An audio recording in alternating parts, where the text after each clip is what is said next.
प्यारे साथियों, आप सभी का स्वागत करता हूं अपने यूट्यूब परिवार एमआरएस स्टडी में।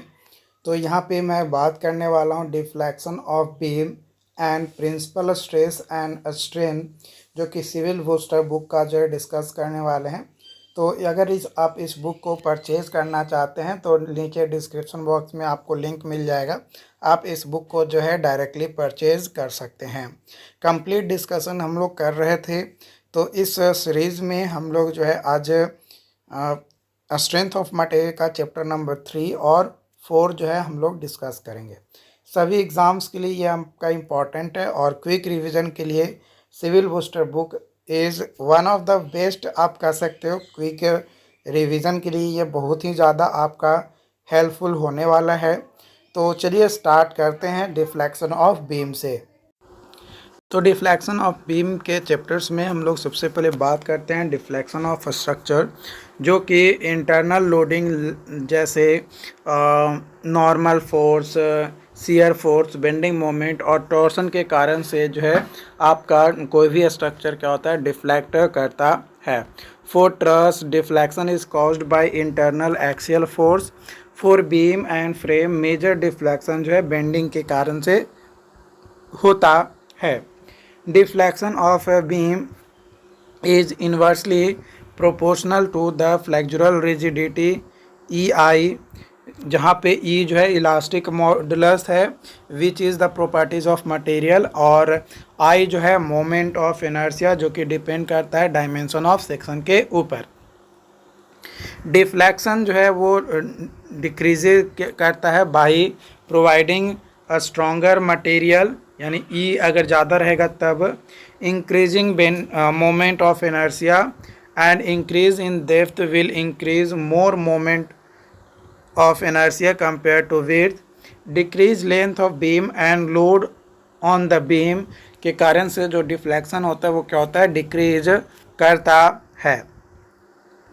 अगर बीम जो है हमारा इस तरीके का है ना, एक एंड फिक्स्ड है और एक एंड हिंज है, मतलब फ्री है, और लोड लगाया जा रहा है एंड पे, तो डिफ्लेक्शन जो है del is tie is equal to P L Q by 3 EI, और स्लोप यानी थीटा इज इक्वल टू हो जाएगा P L square by 2 EI। अगर यहाँ पे कंडीशन सेम है और एक इन फिक्स्ड है और एक इन फ्री है, और यहाँ पे आपका सिंपली सपोर्टेड यूडीएल अगर आपका लग रहा है, तो डेल्टा जो है WL⁴/8 EI and theta is equal to WL⁴/6 EI। Simply यहाँ पे सपोर्टेड एक तरफ है और एक तरफ जो है यहाँ पे रोल कर रहा है, यहाँ पे मिडिल में जो है पी लोड लग रहा है, तो delta is equal to PL⁴/48 EI and theta is equal to PL²/16 EI होगा। अगर एक एंड फिक्स्ड है और एक एंड फ्री है और सिर्फ उसमें कोई लोड नहीं, मोमेंट लग रहा है, तो delta is equal to ML²/2 EI and theta is equal to ML/EI। और अगर यहाँ पे UDL अगर आपका लग रहा है, तो सिंपली सपोर्टेड के केस में, तो delta is equal to 5/384 into WL⁴/EI and theta is equal to WL⁴/24 EI। अगर यहाँ पे दोनों तरफ फिक्स्ड है और बीच में लोड लग रहा है, तो delta is equal to 1/4 PL⁴/48 EI and theta is equal to 0। और अगर दोनों तरफ फिक्स्ड है और यहाँ पे आपका UDL लग रहा है, तो 1/5 ऑफ 5/385, यानी 1/, यहाँ पे 5 से 5 कट जाएगा, तो 1/384 गुने WL⁴/EI at theta is equal to 0।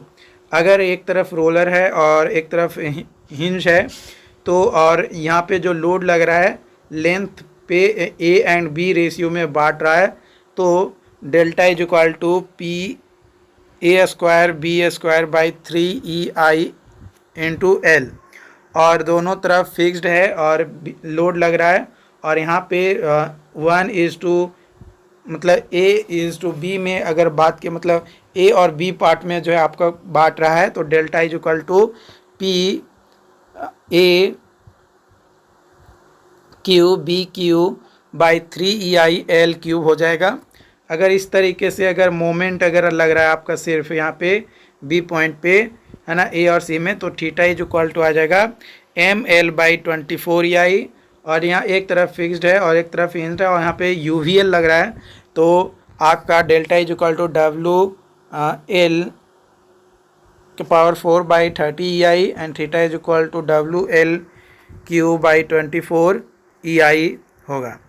अगर इस तरीके का कंडीशंस है और यहाँ पे जो डिस्टेंस है और मोमेंट यहाँ पे लग रहा है, और ये जो यहाँ से जो डिफ्लेक्शंस है डेल्टा, वो उसका डिस्टेंस है 2L/3, तो डेल्टा इज इक्वल टू हो जाएगा WL²/24EI and theta is equal to हो जाएगा WL/4EI।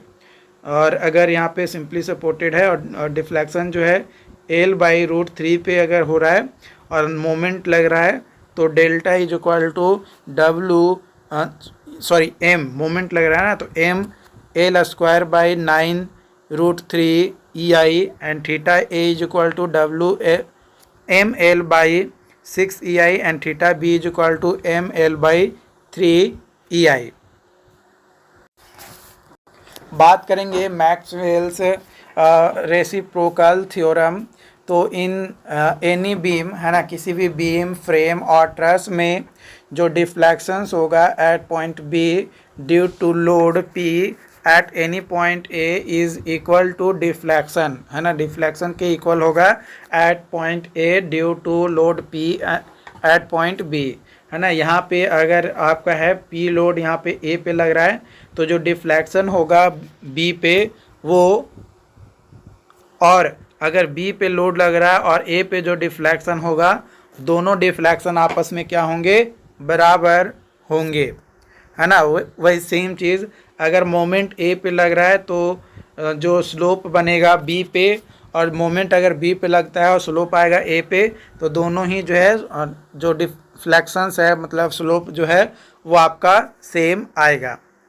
Method of determining slope and deflection at A point, पहला है डबल इंटीग्रेशन मेथड। ये इंटीग्रेशन जो है, डबल इंटीग्रेशन मेथड, ये डिफ्लेक्शन को वैल्यू देता है ओनली ड्यू टू बेंडिंग के कारण से। तो d²y/dx² is equal to M/EI, तो d/dx into dy/dx is equal to M/EI, तो d∅/dx is equal to M/EI and dq/dx³ is equal to dm/dx/EI, तो dq/dx³ is equal to v/EI, d⁴y/dx⁴ is equal to WEI, तो d⁴y/dx⁴ is equal to dv/dx/EI। EI जो है flexural rigidity होता है, flexural stiffness is equal to flexural rigidity divided by length. दूसरा method है moment area method, जिसको Mohr's method भी हम लोग जो है कहते हैं। ये एप्लीकेबल होता है फॉर प्रिज्मेटिक और नॉन प्रिज्मेटिक बीम के लिए। In it continuous slope is assumed, एक कंटिन्यूअस स्लोप को जो है एज्यूम किया जाता है। Hence it can not be used in beams, इसलिए इसको जो है बीम के तौर पे यूज नहीं करते हैं। विद इंटरनल हिंज और and link with in semi graphical method, it requires understanding of geometry of a deflected shape and applicable only when deflected shape is continuous। ये सिर्फ और सिर्फ applicable कहाँ पे होगा, जहाँ पे जो शेप होगा वो डिफ्लेक्ट करेगा कंटिन्यूसली, यानी कंटिन्यूसली जो है डिफ्लेक्टेड शेप होगा, वहाँ पे ये अप्लीकेबल होगा। यहाँ पे आप ये ग्राफ जो है, मतलब ये डायग्राम आप देख सकते हो, ठीक है। यहाँ पे ये और ये थीटा बी एंड ए को जो है रिप्रेजेंट कर रहा है, और ये पॉजिटिव एक्स डायरेक्शन में आपका है। थ्योरम 1, पहला थ्योरम है the change in slope between 2 points in elastic curve equal to area of m by ei diagram between these 2 points theta b by a is equal to slope of b with respect to tangent drawn on elastic curve at a is equal to area of m by ei diagram between a and b। तो ये आप यहाँ पे देख सकते हो, ये आपका b by a, theta b by a है, ये टेंजेंट आपका हो गया। तो यहाँ पे T A by V is equal to X bar integration A से बी तक m by E I into D X, ये आपका हो जाएगा। Theorem number 2, deflection of any point A on elastic curve with respect to tangent drawn at another point b, t a b equal to the moment of area under m by e I diagram between a and b about point a। तीसरा method है moment diagram by parts.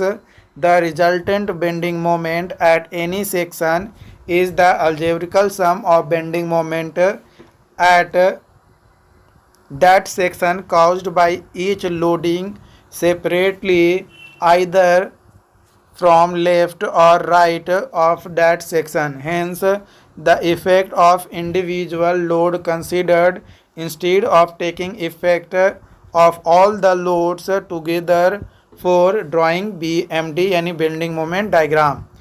मैकॉलेज method, ये modifications है modification is done in loading pattern so that UDL और UVL जो है becomes continuous up to last segment, तो वो कहलाता है मैकॉलेज मेथड में ये देखने को मिलता है। Conjugate beam method, in it principle of statics is used, principle of statics जो है यूज किया जाता है। Hence this method can be used also when deflected shape is not continuous, यानी इंटरनल हिंज के केस में भी कंजुगेटेड बीम मेथड को यूज कर पाते हैं। Real beam and conjugate beam, real beam slope at any point in real beam is equal to shear force at any point is conjugate beam, और conjugate beam में जो deflection होता है at any point in real beam is equal to bending moment at that point of conjugate beam. तो v is equal to integration of W X, ये आपका reciprocal हो जाता है। Theta is equal to integration m by E I D X, m is equal to integration and integration W X D X का whole D X के साथ ये form हो जाता है y is equal to integration with respect to D X of integration m by E I D X का। तो ये आपका हो जाता है। कुछ कॉमन रिजल्ट्स हैं यहाँ पे। पिन के केस में अगर रियल बात किया जाए, है ना, पिन के केस में अगर रियल बात किया जाए तो रियल बीम में आपका यहाँ पे थीटा नॉट इक्वल टू 0 और डेल्टा इक्वल टू 0, और पिन के केस में जो है आपका कंजुगेट बीम में m इज इक्वल टू 0 और v not equal to 0। Roller के केस में थीटा नॉट इक्वल टू 0 और theta delta is equal to 0 real के केस में। पहले रियल देख लेते हैं, उसके बाद कंजुगेट वाला देखेंगे। इंटरनल हिंज में theta not equal to 0, delta is equal to 0। Internal roller के केस में theta not equal to 0, delta is equal to 0। One in fixed और वन इन फ्री के केस में, तो फिक्स्ड में theta is equal to and delta is equal to 0, and free के case में theta and delta not equal to 0 real beam के case में। And internal hinge में आपका जो है बात किया जाए तो थीटा और डेल्टा एग्जिस्ट करेगा, और स्लाइडर के केस में डेल्टा नॉट इक्वल टू 0 और थीटा इज इक्वल टू 0। ये रियल बीम का मैं बताया। अब मैं बात करूँगा यहाँ पे आपका कंजुगेट बीम में। तो पिन में आपका v not equal to zero, M is equal to zero. Roller के केस में V not equal to zero, M is equal to zero. Hinge के केस में V not equal to zero, M is equal to zero. Hinge के case में आपका जो है V not equal to zero और M is equal to zero. One end free के case में V and M both are zero and fixed end में conjugate में V and M not equal to zero और internal roller में आपका जो है वी एंड एम एग्जिस्ट करेगा। स्लाइडर में V M not equal to zero और V is equal to zero. जो रियल बीम है ना, जो रियल बीम है और जो कंजुगेट बीम है उसका रिप्रेजेंटेशन है। तो एक statically indeterminate real beam can be unstable conjugate beam. एक statically indeterminate real beam unstable होगा कंजुगेट बीम का। अगला मेथड है मेथड ऑफ वर्चुअल वर्क, जिसको यूनिट लोड मेथड कहते हैं। ये अप्लीकेबल होता है to the plastic range of stress strain also, but D theta will not be equal to M by E I D X. जहाँ पे जो इंटरनल वर्चुअल वर्क है वो इक्वल होगा एक्सटर्नल वर्चुअल वर्क के। तो यहाँ पे आप देखेंगे तो यहाँ पे 1 गुने del C is equal to sigma U into D L. यहाँ पे 1 जो है वर्चुअल फोर्स है, डेल सी जो है रियल डिस्प्लेसमेंट, सिग्मा यू जो है virtual load and del D L जो है real displacement. Castigliano's theorem strain energy method. Castigliano's में 2 थ्योरम आता है, कैस्टिलानोज फर्स्ट थ्योरम और कैस्टिलानोज सेकेंड थ्योरम। तो कैस्टिलानोज फर्स्ट थ्योरम कहता है कि the first partial derivative of total internal energy यानी strain energy in a structure with respect to any particular deflections component at point is equal to the force applied at that point in the direction corresponding to the deflection component to del u by del delta is equal to p and del u by del theta is equal to m। And दूसरा point कहता है कि जो कैस्टिलानोज first theorem है वो applicable होता है to linear और नॉन लीनियरली इलास्टिक स्ट्रक्चर्स के लिए इन विच टेम्परेचर इज कांस्टेंट, जहाँ पे टेम्परेचर जो है कांस्टेंट होता है एंड सपोर्ट इज अनएल्डिंग, और सपोर्ट जो है अनएल्डिंग होता है।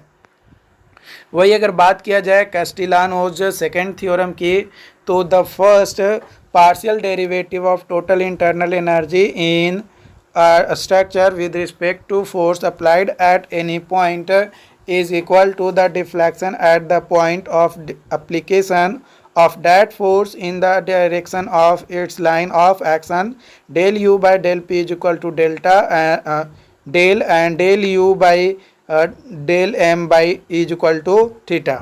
Castellano's second theorem is applicable to linearly elastic structures के लिए जो है आपका applicable होता है। जो कैस्टिलानोज थ्योरम है also applied on self straining system. Self straining जो है ये काउज्ड होता है due to settlement of support of redundant structure lambda और by any initial misfit of a member by an amount of lambda too short and too long।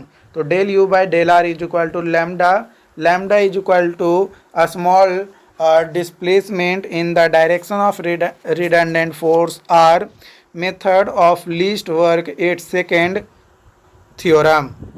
अगला chapter हम बात करेंगे प्रिंसिपल स्ट्रेस एंड स्ट्रेन के बारे में। तो principal stress में बात करेंगे प्लेन स्ट्रेस की। तो when two forces of cubic elements are free from any stress, the stress condition is called plane stress condition। sigma z is equal to tau zx is equal to tau zy is equal to 0। so plane stress component sigma x sigma y and tau xy होगा। Transformation of plane stress, plane stress का transformation. तो ये आपका जो है एक plane है, इसमें जो है सिग्मा एक्स लग रहा है, सिग्मा वाई है, और ये जो है आपका टाउ एक्स वाई आपका दिया गया है। मतलब साइड के एलोंग आपका लग रहा है तो टाउ एक्स वाई मतलब शियर फोर्स के जैसा, और परपेंडिकुलरली लग रहा है तो वो हमारा नॉर्मल स्ट्रेस हो जाएगा। तो ये एक्स डायरेक्शन हो गया, और ये सॉरी ऊपर वाई डायरेक्शन है और नीचे मतलब इस डायरेक्शन में आपका एक्स हो गया। वही अगर प्लेन को कट करते हैं तो ये जो है एक्स डायरेक्शन है, और ये आपका जो है वाई डायरेक्शन को रिप्रेजेंट करता है जो कि 90 डिग्री पे है। तो यहाँ पे सिग्मा एक्स डैश हो गया, ये सिग्मा वाई हो गया, तो सिग्मा वाई ए साइन थीटा, और ये सीयर हो जाएगा तो टाउ एक्स वाई ए साइन थीटा हो जाएगा। ये सिग्मा एक्स ए कॉस थीटा, और ये इधर हो जाएगा टाउ एक्स वाई ए कॉस थीटा। और ये आपका प्लेन के पर जिस कटिंग किए हैं तो tau X dash Y dash आपका आ जाएगा।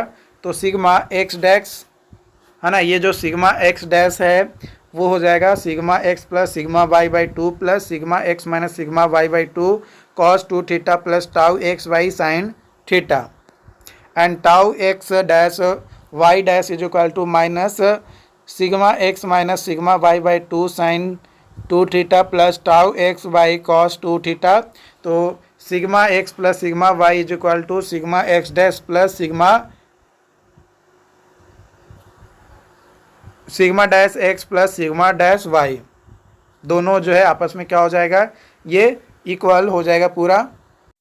बात किया जाए sum of normal stresses exerted on cubic element of material is independent of the orientation of element। जो प्रिंसिपल स्ट्रेस है एंड मैक्सिमम शियर स्ट्रेस वो मैक्सिमम और मिनिमम नॉर्मल स्ट्रेस होता है which may be developed on loaded body, जो कि loaded body पे develop होता है। तो सिग्मा मैक्सिमम या sigma minimum is equal to sigma X plus sigma Y by two plus minus square root sigma X minus sigma Y by two का whole square plus tau X Y का square. Tau max is equal to sigma max minus sigma mean by two is equal to square root sigma X minus sigma Y by two का whole square plus tau X Y का square, जिसको R भी कहते हैं। Plane of principal stress does not carry any stress. जो plane of principal stress होता है वो किसी तरीके का शियर स्ट्रेस को कैरी नहीं करता है। तो यहाँ पे सिग्मा मैक्स हो गया, यहाँ पे ये सिग्मा मीन हो गया, और ये जो है टाउ मैक्स आपका वैल्यू देता है। Mohr circles for plane stress it is locus of point represent the magnitude of normal और shear stress at various plane in a given stress element। Tau max is equal to maximum shear stress whose magnitude is equal to the radius of Mohr circle। Sigma max and minimum principal stress end point of diameter on x sigma axis tan 2 theta s is equal to minus sigma x minus sigma y by 2 tau x y tan theta 2 theta p is equal to 2 tau X Y by sigma X minus sigma Y. So tan 2 theta S गुने tan 2 p is equal to -1। Hence theta S and theta p are 90 degree apart, therefore plane of maximum shear stress are 45 degree to the plane stress, है ना। 45 degree होता है plane stress से maximum shear stress. Normal stress on plane of maximum shear stress जो है represent किया जाता है by coordinates of centre of Mohr circle. Strain energy per unit volume first under triaxial stress condition U is equal to 1/2 into sigma X epsilon X plus sigma Y epsilon Y plus sigma Z epsilon Z plus tau X Y gamma X Y plus tau X Z gamma X Z plus tau Y Z gamma Y Z U is equal to 1/2 E गुने sigma X square plus sigma Y square plus sigma Z square minus 2 mu sigma X sigma Y plus sigma Y into sigma Z plus sigma Z into sigma X. Second, plane stress condition U is equal to यानी strain energy per unit volume is equal to half of sigma X epsilon X plus sigma Y epsilon Y plus sigma X Y gamma X Y. यहाँ पे sigma 1 and sigma 2 जो है principal stress है। Then U is equal to 1/2 E into sigma 1 का square plus sigma 2 का square minus 2 mu sigma 1 गुने sigma 2। Plane strain if deformations are those in plane XY plane only, then only 3 strain component exist, epsilon x, epsilon y और gamma xy। strain row set जो strain रो set है ये group of 3 gauges हैं जो कि arrange किया जाता है इन एक पार्टिकुलर पैटर्न में इन सच वे इस तरीके से कि ये मेजर करता है नॉर्मल स्ट्रेन को in 3 different direction of on the surface of structural element. Transformation of plane strain epsilon X dash is equal to epsilon X by epsilon Y by 2 plus epsilon X minus epsilon Y by 2 cos 2 theta plus gamma X Y by 2 sine theta. Epsilon Y dash is equal to epsilon X plus epsilon Y by 2 minus epsilon X minus epsilon Y by 2 cos 2 theta minus gamma X Y by 2 sine 2 theta. Epsilon X dash is plus epsilon Y dash is equal to epsilon X plus epsilon Y. Epsilon X dash Y dash sigma X dash Y dash by 2 is equal to minus epsilon X minus epsilon Y by 2 sine 2 theta plus cos 2 theta gamma X Y by 2। Strain energy only lead to distortion of element, it does not lead to change in volume, है ना, ये change in volume को lead नहीं करता है। But normal stress lead to change in volume, जो normal stress है वो लीड करता है टू चेंज इन वॉल्यूम। अब बात करेंगे comparison of plane stress and plane strain की। तो plane strain condition can be applied on thick element. Plane stress sigma Z is equal to 0, tau Y Z is equal to 0, tau X Z is equal to 0, sigma X sigma Y and tau X Y non zero. Plane strain tau X Z is equal to 0, tau Y Z is equal to 0, sigma X sigma Y sigma Z tau X Y non zero. And plane stress में strain बात किया जाए तो gamma X Z is equal to 0, gamma Y Z is equal to 0, epsilon X epsilon Y epsilon Z and gamma X Y non zero. And plane strain में epsilon Z is equal to 0, gamma X Z is equal to 0 and gamma Y Z is equal to 0, epsilon X epsilon Y and gamma X Y non zero.